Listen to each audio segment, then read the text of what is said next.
माता पार्वती के दो प्रश्न। मंगलसूत्र में कौन से मोती पहनने से वैवाहिक जीवन दुखद और पति रोगग्रस्त हो जाते हैं? इंसान अपनी किस्मत कैसे बदल सकता है? एक बार भगवान शिव कैलाश पर्वत पर बैठे थे। माता पार्वती भगवान शिव के पास पहुंच जाती है और हाथ जोड़कर प्रार्थना करती है कि प्रभु, मेरे दो प्रश्न हैं, आप इन दोनों प्रश्नों के उत्तर देकर मेरे मन को पूरी तरह से संतुष्ट करने की कृपा करें। फिर माता पार्वती की बात सुनकर भगवान शिव कहते हैं, पार्वती ठीक है, तुम अपने दोनों प्रश्न बताओ, मैं तुम्हें दोनों प्रश्नों के उत्तर देके तुमको संतुष्ट करने का पूरा प्रयास करूंगा। तो माता पार्वती कहती है, प्रभु मेरा पहला प्रश्न है, मंगलसूत्र में कौन से मोती पहनने से वैवाहिक जीवन दुखद एवं पति रोगग्रस्त हो जाता है? मेरा दूसरा प्रश्न है, इंसान अपनी किस्मत को कैसे बदल सकता है? भगवान शिव कहते हैं, पार्वती तुम्हारे दोनों ही प्रश्न बहुत ही महत्वपूर्ण हैं। इन दोनों प्रश्नों के उत्तर बड़े ही ध्यान से सुनने पर किसी भी स्त्री का वैवाहिक जीवन सुखद हो जाता है और एक दुखी इंसान अपने जीवन के सारे दुखों को दूर कर सकता है। भगवान शिव कहते हैं, पार्वती तुम्हारे दोनों प्रश्न के उत्तर मैं एक कहानी के माध्यम से दूंगा ताकि तुम सब अपने दोनों प्रश्नों के उत्तर ठीक तरह से समझ सको। तुम इस कहानी को पूरा और ध्यान से सुनना, क्योंकि आधी अधूरी कहानी सुनने से आधा अधूरा ज्ञान प्राप्त होता है जो किसी काम नहीं आता। माता पार्वती कहती है, प्रभु मैं वचन देती हूँ, मैं इस कहानी को पूरा और मन से सुनूंगी, आप कहानी प्रारंभ कीजिए। भगवान शिव कहते हैं, एक बार विष्णु और लक्ष्मी संत का रूप बनाकर के भ्रमण कर रहे थे। तभी रास्ते में एक व्यक्ति अपनी पत्नी के साथ बैठा हुआ रो रहा था। फिर वह उसके पास गए और बोले, तुम कौन हो और इस बयाबान जंगल में बैठे क्यों रो रहे हो? फिर इस प्रकार श्री विष्णु की बात सुनकर उस व्यक्ति की सिसकियां थम गई। वह अपने आंसू पोंछता हुआ बोला, महाराज मैं पास के गांव का रहने वाला एक बदनसीब व्यापारी हूँ, जो भी काम करता हूँ वह बिगड़ जाता है। इसी चक्कर में आकर मैंने अपनी पत्नी के गहने गंवा दिए, मैंने अपने परिवार को भी खो दिया है और अब मेरा घर भी गिरवी पड़ा है। मुझे तो लगता है कि मैं किसी काम का नहीं रहा, मेरी किस्मत ही खराब है। भगवान शिव कहते हैं, पार्वती इस प्रकार उस व्यक्ति की बात सुनकर विष्णु कहते हैं, तुमसे किसने कहा कि तुम्हारी किस्मत खराब है? जरा मैं भी तो जानूं तुम्हारी किस्मत में क्या खराबी है। फिर वह व्यक्ति कहने लगा, महाराज पहले मैं खेती करता था, मगर उसमें हर साल घाटा होता था। कभी सूखा पड़ जाता तो कभी ज़्यादा बारिश होने के कारण फसल बर्बाद हो जाती थी। इससे परेशान होकर मैंने व्यापार करने का निश्चय किया। मेरे पास पैसे नहीं थे तो मैंने पत्नी के गहने बेचकर के अपना व्यापार शुरू किया। जब व्यापार नहीं चला तो शुरू में ही परिवार वालों ने मेरा साथ दिया, लेकिन जैसे जैसे मुझे नुकसान होने लगा मेरे परिवार वाले भी मुझसे दूर हो गए। मगर महाराज मैं ये सब अपने परिवार वालों के लिए ही तो कर रहा था, लेकिन अब वह लोग मुझे देखकर नज़रें फेर लेते हैं और मुझे ही मेरे परिवार की दुर्दशा का जिम्मेदार ठहराते हैं। मेरा एक मित्र है, उसने भी मेरे साथ ही अपना व्यापार शुरू किया था, लेकिन उसका व्यापार अच्छा चल रहा है। वह जब भी मेरे घर आता है तो अपनी सफलता की कहानियां सुनाता है। उसकी बातें सुनकर मेरे घर वाले भी कहते हैं कि अपने मित्र को देख और कुछ सीख। हम तो लगता है कि तेरे बस में कुछ भी नहीं है, तू कुछ नहीं कर सकता। महाराज उन लोगों की बातें सुनकर के अब मुझे भी लगने लगा कि शायद मेरे बस में कुछ भी नहीं है। अब तो मुझे अपना जीवन ही व्यर्थ लगने लगा। मेरे मन में ख्याल आता है कि मैं अपना जीवन समाप्त कर लूं। मैं यहाँ तक कि इस इरादे से आया था, लेकिन हिम्मत नहीं कर पाया, इसलिए यहाँ पर एकांत में बैठकर अपनी पत्नी के साथ रो रहा था। भगवान शिव कहते हैं, पार्वती इस प्रकार उस व्यक्ति की बात सुनकर विष्णु कहते हैं, तो यह बात क्या तुम इसके अलावा और भी कुछ कहना चाहते हो? महाराज एक तो मेरा काम खराब हो जाता है, दूसरा मेरा मित्र भी मुझे हर समय मुझे नीचा दिखाने का प्रयत्न करता रहता है। मुझे समझ ही नहीं आता कि मैं क्या करूं ना करूं। किंतु विष्णु कहने लगे, क्या तुम अपने मित्र की बातें सुनकर के वास्तव में दुखी हो जाते हो? हाँ महाराज, मैं अपने मित्र की बातें सुनकर बहुत दुखी हो जाता हूँ। तो विष्णु कहने लगे, तुम्हें किस बात का दुख होता है, अपने असफल होने का या फिर मित्र के सफल होने का? अब वह व्यक्ति फिर एक पल सोचता है और उत्तर देता है, महाराज अगर मैं सच कहूँ तो मुझे अपने असफल होने का उतना दुख नहीं होता जितना कि मेरे मित्र के सफल होने का होता है। भगवान विष्णु कहते हैं, यदि तुम्हारा मित्र असफल हो जाए तो क्या तुम्हें खुशी होगी? तो वह व्यक्ति कहने लगा, हाँ महाराज, मुझे बहुत खुशी होगी। फिर विष्णु कहते हैं, इसका मतलब यह है कि तुम्हारी खुशी तुम्हारे मित्र पर निर्भर है। अगर वह चाहे तो तुम खुश होकर कर सकता है, और अगर वह चाहे तो तुम्हें दुखी भी कर सकता है। तुम समय से ना तो खुश हो सकते हो और ना ही दुखी हो सकते हो, अर्थात तुम अपने मित्र के पूरी तरह से गुलाम हो गए हो। इसलिए मुझे लगता है कि तुम्हारा कुछ भी नहीं हो सकता। भगवान शिव कहते हैं, हे पार्वती, जब विष्णु ने थोड़ी नाराजगी दिखाई और वहां से आगे बढ़ने का प्रयास किया तो वह व्यक्ति हाथ जोड़कर कहने लगा, महाराज, आप मुझे छोड़कर मत जाइए। आपकी बातें सुनकर के मुझे कुछ आशा बन रही है। फिर विष्णु कहते हैं, यदि तुम मेरी बात मानने को तैयार हो तो मैं तुम्हें बताने को तैयार हूँ। हमेशा ध्यान रखना, जब हम किसी से आशा बांध लेते हैं तो उस पर निर्भर हो जाते हैं।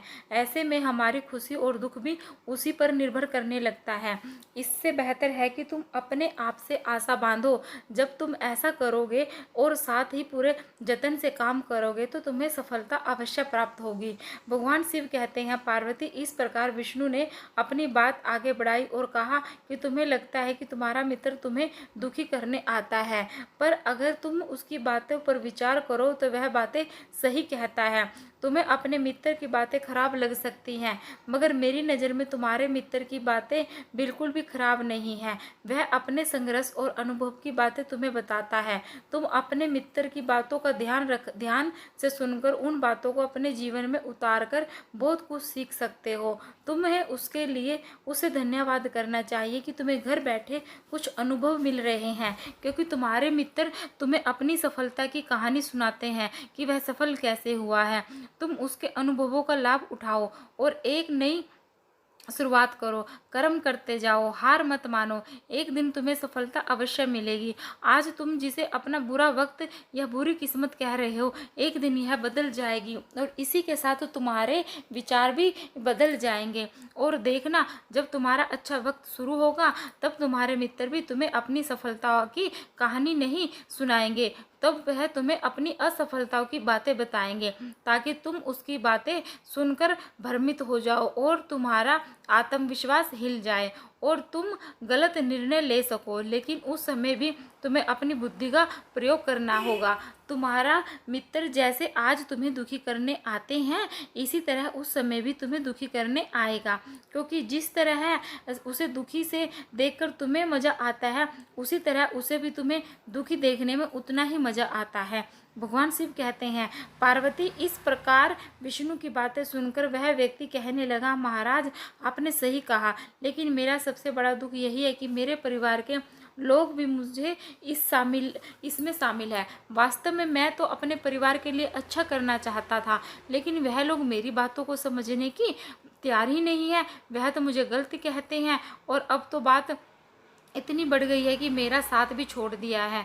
भगवान शिव कहते हैं, पार्वती, विष्णु कहने लगे, मैं तुम्हारी बात समझ गया, तुम स्थावना चाहते हो। वास्तव में इस दुनिया में सभी लोग स्थावना ही चाहते हैं।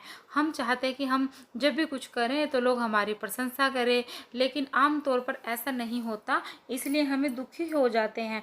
हमें लगता है कि हमारे मित्र, परिवार वाले सब मतलबी हैं, लेकिन तुम अगर किसी की अपना परिवार मानते हो और उसके लिए कुछ करना भी चाहते हो तो तुम्हें ऐसा क्यों लगता है कि तुम दूसरों के लिए कुछ कर रहे हो? वास्तव में तुम अपनी खुशी के लिए ही कर रहे हो। इसलिए परिवार के लिए कुछ करना वास्तव में अपने लिए ही करना होता है। लेकिन अगर ऐसा करते समय तुम्हें लगता है कि तुम दूसरों के लिए कर रहे हो तो तुम दुखी निश्चित रहोगे, और अगर तुम्हें लगता है कि तुम अपने लिए कर रहे हो तो तुम खुश रहोगे, क्योंकि जब तुम अपने लिए कुछ अच्छा करते हो या करना चाहते हो तब तुम्हें स्थावना की कोई ज़रूरत नहीं पड़ती। भगवान शिव कहते हैं, पार्वती, फिर से तो विष्णु की बातें सुनकर के उसे व्यक्ति के चेहरे के भाव बदल गए और वह कहने लगा, महाराज, आप सही कह रहे हो। मैं समझ गया कि अब तक मेरी खराब किस्मत इसलिए थी क्योंकि वह दूसरों के हाथों में थी। अब मैं अपनी किस्मत को अपने हाथों में रखूँगा और मैं पूरी मेहनत और लगन से फिर से काम करूँगा। जब तक सफलता नहीं मिल जाती तब तक चैन से नहीं बैठूँगा। भगवान शिव कहते हैं, पार्वती इस प्रकार विष्णु उस व्यक्ति की बात को सुनकर मुस्कुराए और विष्णु ने एक डिबिया निकाली और उस व्यक्ति को वह डिबिया दे दी और कहा, इस डिबिया को हमेशा अपने पास रखना, इसमें ऐसा राज है जो तुम्हें बड़े से बड़े दुखों से भी हमेशा निकालेगा। लेकिन एक बात का ध्यान रखना, इस डिबिया को तभी खोलना जब तुम्हारे जीवन में जीने का कोई रास्ता दिखाई ना दे, तुम्हें लगे कि अब इस दुनिया में जीना बेकार है, और यदि डिबिया तुमने समय से पहले खोल दी तो वह सारे राज खत्म हो जाएंगे। भगवान शिव कहते हैं, पार्वती फिर उस व्यक्ति ने विष्णु को वचन दिया कि जब उसे दुनिया में कुछ भी नहीं दिखाई देगा वह डिबिया को उसी दिन ही खोलेगा। अब इसी प्रकार लक्ष्मी जी ने एक डिबिया निकाली और उस व्यक्ति की पत्नी को दे दी और कहा, इस डिबिया को स्नान करने के बाद तुम्हें कल खोलनी है, फिर तुम्हारे जीवन के सारे दुख हमेशा के लिए दूर हो जाएंगे, सभी बिगड़े काम तुम्हारे बनने लगेंगे।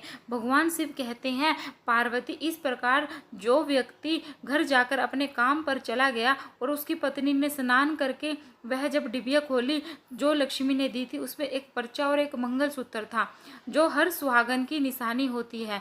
फिर वह स्त्री उस पर्चे को पढ़ती है तो उसमें जो लिखा था उसे पढ़कर वह स्त्री चकित हो जाती है। इस समय माता पार्वती भगवान शिव से पूछती हैं, प्रभु उस पर्चे में ऐसा क्या लिखा था जो वह स्त्री पढ़कर चकित रह गई। फिर भगवान शिव कहते हैं कि तुम जानना चाहती हो कि उस पर्चे में क्या लिखा था, तो उस पर्चे में तुम्हारे पहले प्रश्न का उत्तर लिखा था। तो पार्वती कहती है, प्रभु वो कैसे? शिव जी कहते हैं कि तुम्हारा पहला प्रश्न था कि मंगलसूत्र में कौन सा मोती पहनना से वैवाहिक जीवन दुखद और पति रोगग्रस्त हो जाता है। तो सुनो, उस पर्चे में लिखा था कि बेटी तुम्हारे जीवन में दुख और तुम्हारा पति रोगग्रस्त इसलिए है क्योंकि तुमने जो मंगलसूत्र पहना है उसमें केवल पीले रंग के मोती हैं, और मैंने जो मंगलसूत्र तुम्हें दिया है उसे पहनो, इसके अंदर एक पर्चा है, उसे परिचय में मंगलसूत्र के बारे में विस्तार में लिखा है। उस पर्चे को बड़े बड़े ही ध्यान से पढ़ो और मंगलसूत्र के रहस्य को समझो और उसकी नियम अनुसार धारण करो। भगवान शिव कहते हैं, पार्वती उस पर्चे में लिखा था कि मंगलसूत्र को लेकर 6 गलतियां कभी भी नहीं करनी चाहिए। पहले की अक्सर देखा जाता है कि महिलाओं को एक दूसरे की चीज़ मांगकर पहनना बहुत ही अच्छा लगता है। यदि महिलाओं को किसी की भी गले में कोई गहना पसंद आ जाता है तो उसे वह पहनने के लिए उधार मांग लेती हैं, मगर तुम्हें इस बात का हमेशा ध्यान रखना है कि शादीशुदा महिला को कभी भी किसी और का मंगलसूत्र मांगकर नहीं पहनना चाहिए। ऐसा करने से पति की आयु कम होती है और वह रोगग्रस्त होता है, इसलिए ऐसा करने से हमेशा बचना चाहिए। उस पर्चे में आगे लिखा था कि हर मंगलसूत्र का निर्माण काले मोती और सोने से किया जाता है, लेकिन एक बात का विशेष ध्यान रखें कि मंगलसूत्र के अंदर काले मोती और सोने के मोती अवश्य होने चाहिए, क्योंकि काले रंग के मोती हमेशा लोगों की बुरी नज़र से बचाते हैं, जिससे कि आपको सुखी दाम्पत्य जीवन को लोगों की नज़र नहीं लगती। इसलिए कभी भी ऐसा मंगलसूत्र नहीं पहनना चाहिए जिसमें काले मोती ना हो। मंगलसूत्र हमेशा ऐसा होना चाहिए जिसमें काले मोती एवं सोने के मोती अवश्य हो। भगवान शिव कहते हैं, हे पार्वती, उस पर्चे में आगे लिखा था कि मंगलसूत्र को कभी भी उतारना नहीं चाहिए। पति जब पत्नी के गले मंगलसूत्र डालता है तब से लेकर उसकी अंतिम श्वासों तक पत्नी को गले में मंगलसूत्र धारण किए रहना चाहिए। यदि किसी अनहोनी परिस्थिति में मंगलसूत्र को उतारा भी जाए तो उसकी जगह पर गले में एक काला धागा अवश्य धारण कर लेना चाहिए। भगवान शिव कहते हैं, पार्वती उस पर्चे में आगे लिखा था कि मंगलसूत्र अचानक गले से टूटकर गिर जाता है तो उसे अपशुगन माना जाता है। ऐसे में पति के स्वास्थ्य को हानि या रिश्तों में दरार हो जा सकती है, इसलिए कभी भी गले में कमज़ोर मंगलसूत्र धारण नहीं करना चाहिए। भगवान शिव कहते हैं, हे पार्वती, मुझे पूरा विश्वास है कि तुम्हें अपने पहले प्रश्न का उत्तर मिल गया होगा। तो पार्वती कहती है, हाँ प्रभु, मुझे मेरे पहले प्रश्न का उत्तर मिल गया है और मैं अब पूरी तरह से संतुष्ट हूँ। भगवान शिव आगे कहते हैं, पार्वती फिर इस प्रकार उस स्त्री ने मंगलसूत्र को धारण किया और फिर मंगलसूत्र के प्रभाव से उस स्त्री का पति रोग के प्रभाव से मुक्त हो गया और खूब मेहनत करने लगा और इस प्रकार वह एक बड़ा व्यापारी बना। फिर अपनी पत्नी के साथ हंसी खुशी रहने लगा। भगवान शिव कहते हैं कि पार्वती, लेकिन वक्त हमेशा एक जैसा नहीं रहता। अब तुम अपने दूसरे प्रश्न का उत्तर सुनो। तुम्हारा दूसरा प्रश्न का कि एक दुखी इंसान को किस्मत का कैसा बदल सकता है। देखिए, वक्त हमेशा एक जैसा नहीं रहता, बदलता रहता है। उस व्यक्ति के जीवन में फिर से बदलाव आया। एक दिन उसके राज्य पर पड़ोसी राज्य ने चढ़ाई कर दी और फिर दूसरे के राज्य के राजा ने उसे राज्य पर कब्जा कर लिया। जिस राज्य में वह व्यापारी रहता था, उसके सैनिकों ने चारों ओर लूट मार मचा दी। उन्होंने व्यापारी का सारा धन लूट लिया, उसके घर में आग लगा दी। जान बचाने के लिए फिर उस व्यापारी को अपने परिवार के साथ भागना पड़ा। भगवान शिव कहते हैं, पार्वती, वह व्यक्ति अपने परिवार के साथ कई दिनों तक इधर उधर भटकता रहा। वह दाने दाने को मोहताज हो गया। उसका बच्चा बीमार हो गया। इलाज के अलावा वह तड़पने लगा। यह सब देखकर उस व्यक्ति का हृदय एकदम से चित्कार कर उठा। वह कैसे अपने बच्चे का इलाज कराए। उसके पास तो खाने के लिए भी पैसे नहीं थे। ऐसे में एक बार फिर उस व्यक्ति को निराशा न घेर लिया और उसे लगने लगा कि उसके जीवन व्यर्थ, सारी दुनिया व्यर्थ है, किसी भी बात का कोई मतलब नहीं है। भले ही आप जीवन में कितना भी कुछ कर लो, कितनी भी सफलता हासिल कर ले, अत्यंत जीवन समाप्ति ही होता है। जीवित रहने का क्या फ़ायदा है। इससे तो अच्छा है कि हम अपने जीवन को ही पूरी तरह से समाप्त कर लूँ। भगवान शिव कहते हैं, पार्वती, वह व्यक्ति अपने परिवार के सहित आत्महत्या करने वाला ही था कि उसे समय पर विष्णु की वह डिबिया याद आ गई। क्योंकि विष्णु ने कहा था कि जब तुम्हें दुनिया में कहीं कुछ भी दिखाई ना दे, उस समय डिबिया को खोलकर, इस डिबिया में एक पर्चा है, उस पर्चे को खोलकर पढ़ना, तुम्हारा सारा दुख दूर हो जाएगा। फिर उस प्रकार उस डिबिया की याद आते ही उस व्यक्ति ने वह डिबिया निकाली और उसे उत्सुकता के साथ खोला। डिबिया के भीतर एक पर्चे में कुछ लिखा हुआ था। उस पढ़ के व्यक्ति की आंखों के आगे से निराशा का जाल हट गया। फिर तो पार्वती जी कहते हैं, प्रभु, उसमें क्या लिखा था। तो भगवान शिव कहते हैं, उसमें तुम्हारे दूसरे प्रश्न का उत्तर लिखा था। तुम्हारे दूसरा प्रश्न था कि एक दुखी इंसान किस्मत को कैसे बदल सकता है। तो उसमें लिखा था कि यह समय भी बीत जाएगा। माता पार्वती बोली, प्रभु, मैं कुछ समझी नहीं। तो भगवान शिव कहने लगे, मैं तुम्हें विस्तार से समझाता हूँ कि कभी भी इंसान के दिन एक जैसे नहीं रहते। जब खराब दिन थे तो उस व्यक्ति के अच्छे दिन भी आए, और जब वह अच्छे दिन भी आए तो व्यतीत हो गए, तो आज फिर खराब दिन आ गए तो हमेशा ही खराब दिन भी नहीं रहेंगे। व्यक्ति को हिम्मत से काम लेना चाहिए और बराबर अपनी मेहनत के साथ अपने कार्यों को करते रहना चाहिए। उसे एक दिन सफलता निश्चित मिलती है। भगवान शिव अंत में कहते हैं, पार्वती, ईमानदारी से, विश्वास और लगन से जब कोई कार्य मेहनत से करता है तो मेहनत का फल उसे अवश्य मिलता है। इस प्रकार उस पर्चे में लिखी हुई बात को जब उस व्यक्ति ने ध्यान से पढ़ा और वह समझ गया कि मेरे बुरे दिन एक बार फिर से अच्छे हुए और आज फिर से बुरे दिन आ गए, तो मेरे बुरे दिन यह भी फिर से टल जाएंगे।